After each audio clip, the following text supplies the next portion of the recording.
एक गिलास पानी में 1 कप आटे को मिलाओ और बनकर तैयार होगी इतनी टेस्टी रेसिपी जो आपने कभी सोची भी नहीं होगी। 15 से 20 मिनट इसको बनने में लगेंगे और ये बच्चे बड़े सबको खास पसंद आने वाली है।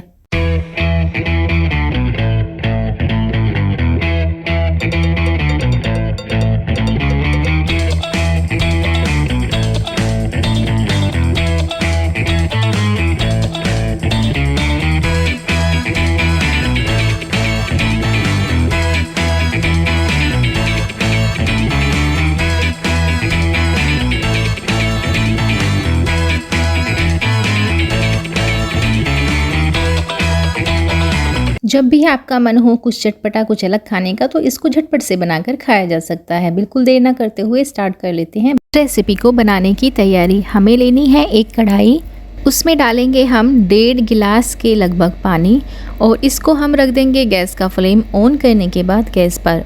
अब इस पानी में जैसे ये आने लगेगा उबाल, इसमें हम ऐड करेंगे आधा चम्मच के जितना नमक और आधा टेबल स्पून के जितना ऑयल। यहाँ पर आप वेजिटेबल ऑयल का यूज़ कर सकते हैं। अब इसको हम मिक्स कर लेंगे बहुत अच्छे तरीके से। ऑयल बहुत अच्छे से पानी में मिक्स हो जाना चाहिए। अब इसके बाद में हमें लेना है आटा, जो हम डेली यूज़ के लिए आटा यूज़ करते हैं वही आटा रेगुलर वाला हमें यूज़ करना है। अब इस आटे को हम थोड़ा थोड़ा करके इसमें डालेंगे। ये देखिए बिल्कुल इस तरीके से। जब आप इसमें आटा डालें तो ध्यान रखें कि आपका पानी बहुत अच्छे तरीके से खौलता हुआ होना चाहिए। अब ये पानी में अच्छे से उबाल आ रहा है, आटा सारा इसमें जा चुका है। अब हम एक स्पैचुला की हेल्प से इस आटे को बहुत अच्छे से इसके अंदर मिक्स कर देंगे। ये देखिए इस तरीके से। गैस का फ्लेम यहाँ पर आप लो पर भी कर सकते हैं अगर आटे में लम्स पड़ने शुरू हो गए हैं तो। इसको लगातार चलाते हुए 2 से 3 मिनट लगेंगे और ये आटा थोड़ा थिक होना शुरू हो जाएगा। आप देख सकते हैं ये आटा इस तरीके का हो चुका है। इसको अभी हमें 1 से 2 मिनट और अच्छे से भून लेना है और ये बिल्कुल परफेक्ट गूँथकर तैयार हो चुका है। ये देखिए इस तरीके से। अगर आटा ज़्यादा चिपचिपा लगे तो 1 चम्मच ऑयल का यूज़ भी किया जा सकता है। अब इसके बाद में लेना है एक बोल और बोल के अंदर इस आटे को हम निकाल देंगे और थोड़ा सा फैला देंगे ताकि ये 2 से 3 मिनट के टाइम लगे और ये ठंडा हो जाए। अब जैसे ही आटा ठंडा हो जाएगा लगभग 5 मिनट के बाद में, तब हम इसको चेक करेंगे। ये देखिए जो एक्स्ट्रा आटा लगा हुआ है वो हमने इसमें निकाल दिया है। इस तरह से स्पैचुला कर दिया है साफ़। अब आटे को हम बहुत अच्छे से 1 से 2 मिनट गूँथेंगे क्योंकि आटा हो चुका है ठंडा और अब ये बिल्कुल परफेक्ट टाइम है आटे को बहुत अच्छे से गूँथने का। ये देखिए इस तरह से हाथों को चलाते हुए हमें इसको जब तक गूँथना है जब तक ये एकदम से परफेक्ट नहीं हो जाता है हमारी रेसिपी बनाने के लिए। ये देखिए 2 से 3 बार हमने आटे को अच्छे से गूँथने के बाद में ये एक बहुत अच्छे से फॉर्म में आ चुका है और अब ये तैयार हो चुका है रेसिपी बनाने के लिए एकदम परफेक्ट तरीके से। अब हमने लिया है एक आलू कद्दूकस करने के बाद में और इसको हमने 2 से 3 बार पानी से वॉश कर लिया है ताकि इसके अंदर का जितना स्टार्च हो वो निकल जाए। अब मैंने लिया है चिली फ्लेक्स और इसमें डाल दिया है। इसके बाद में मैं इसमें ऐड करूँगी पिज़्ज़ा ओरिगैनो सीड्स जो आते हैं, अगर आपके पास हैं तो ज़रूर डालिए। बहुत ही टेस्टी रेसिपी से बनकर तैयार होती है। अब इसके बाद में हम इसमें ऐड करेंगे थोड़ा सा नमक, लगभग आधा चम्मच से भी कम। यहाँ पर आप नमक अपने टेस्ट के अकॉर्डिंग भी रख सकते हैं। इसके बाद में हाथों से इसको बहुत अच्छे से मिक्स करेंगे ताकि मसाले बहुत अच्छे से आलू में मिल जाएं। ये देखिए इस तरीके से। ये मैंने यहाँ पर कच्चे आलू का यूज़ किया है, आप चाहें तो उबले हुए आलू का यूज़ भी कर सकते हैं। 1 मिनट के बाद ये अच्छे से मिक्स हो चुका है। हमने ली हैं 2 मीडियम साइज़ की बारीक कटी हुई प्याज और जो हमारा आटा बनकर तैयार हुआ है वो भी हमने एक छोटी सी कढ़ाई में निकाल लिया है। और ये हमने लिया है चीज़, मोज़रेला चीज़, जो बच्चों को खासकर पसंद होता है और इस रेसिपी की तो जान है मोज़रेला चीज़। इससे ये बहुत ज़्यादा टेस्टी बनकर तैयार होती है।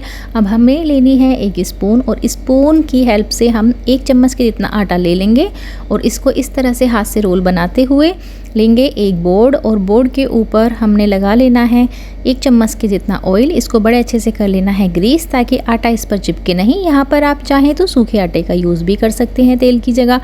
अब इसको हम जैसे छोटी सी पूरी बनाते हैं इस तरह से बनाकर तैयार कर लेंगे। ये देखिए बिल्कुल इस तरीके से।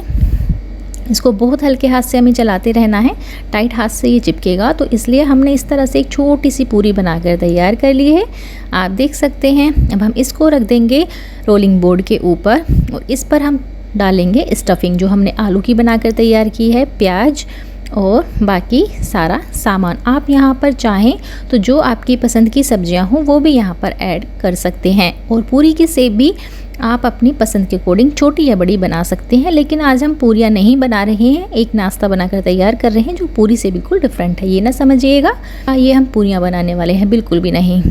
अंदर हमने खूब सारी फिलिंग भरने के बाद में एक पूरी को ऊपर से भी लगा दिया है और इसको हाथ से इस तरह से प्रेस करते हुए हमने गोल गोल दबा देना है चारों कोनों को बहुत अच्छे से आपस में मिक्स करने के बाद में।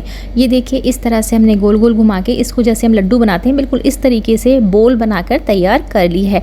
इसके अंदर हमने खूब सारी स्टफिंग भी भर दी है। ये देखिए सभी बोल्स बनकर हो चुके हैं तैयार। आपने भी सभी बोल्स इसी तरह से बनाकर तैयार कर लेने हैं।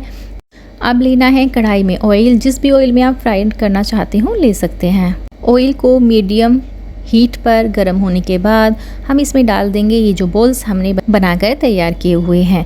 2 से 3 मिनट हमें इस तरह से फ्राई होने देना है एक तरफ से ही, और जब इसके झाग थोड़े से कम हो जाएंगे तब मानो कि एक तरफ से थोड़े से फ्राई हो चुके हैं, तब इनको एक करछी की हेल्प से हम पलट देंगे। 5 से 7 मिनट गैस के फ्लेम को लो टू मीडियम रखते हुए इन बॉल्स को हमने दोनों तरफ से अलटते पलटते हुए जब तक लाइट गोल्डन नहीं हो जाती हैं हमें इनको फ्राई करते रहना है, और बीच बीच में हमें इनको पलटते भी रहना है ताकि एक तरफ से ये जल नहीं जाए। ये देखिए 5 मिनट के बाद में ये बॉल्स हो चुकी हैं प्यारी सी गोल्डन कलर की। आप देख सकते हैं देखने में ही कितनी अच्छी लग रही हैं, और जो इनके अंदर हमने चीज़ भरा है वो भी काफ़ी अच्छे से मेल्ट भी हो गया होगा, और जो हमने कच्चा आलू यूज़ किया है वो भी काफ़ी अच्छे से पक चुका होगा। अब इन बोल्स को हम निकाल लेते हैं एक्सेस ऑयल इसका निकालने के बाद में। ये देखिए सभी बोल्स को हमने एक एक करके निकाल लेना है एक दूसरी प्लेट में, और ये हमारी बोल्स बनकर तैयार हो चुकी हैं। अब बारी आती है इनको अंदर से खोल के दिखाने की कि ये किस तरह से अंदर से भी बनकर तैयार होती हैं। ये देखिए सभी बोल्स बनकर तैयार हो चुके हैं। अब कोई मेहमान घर पर आए तो आप इनको बनाकर खिला सकते हैं, या फिर भी आपका मन हो कुछ स्पेशल खाने का तब भी इनको बनाकर खाया जा सकता है। अब हम लेंगे एक बोल, और ये देखिए इस तरह से मैं इसको आपको अंदर से खोल के दिखाती हूँ। ये देखिए बाहर से खस्ता और अंदर से बहुत ही सॉफ्ट ये मैजिक बोल सर्व करने के लिए बिल्कुल रेडी हैं। आप इस नाश्ते को एक बार ज़रूर से बनाकर ट्राई कीजिएगा, तभी आपको पता चलेगा कि ये बहुत ज़्यादा टेस्टी है। आपने एक बार बना लिया तो आप हफ्ते में 4 दिन बच्चों की रिक्वेस्ट पर यही बनाकर खाने वाले हैं। रेसिपी अच्छी लगी हो तो वीडियो को लाइक कर दीजिए। चैनल पर नए हैं तो चैनल को सब्सक्राइब करना बिल्कुल भी मत भूलना। फिर मिलेंगे अगली टेस्टी रेसिपी के साथ, तब तक के लिए bye bye. Thank you for watching.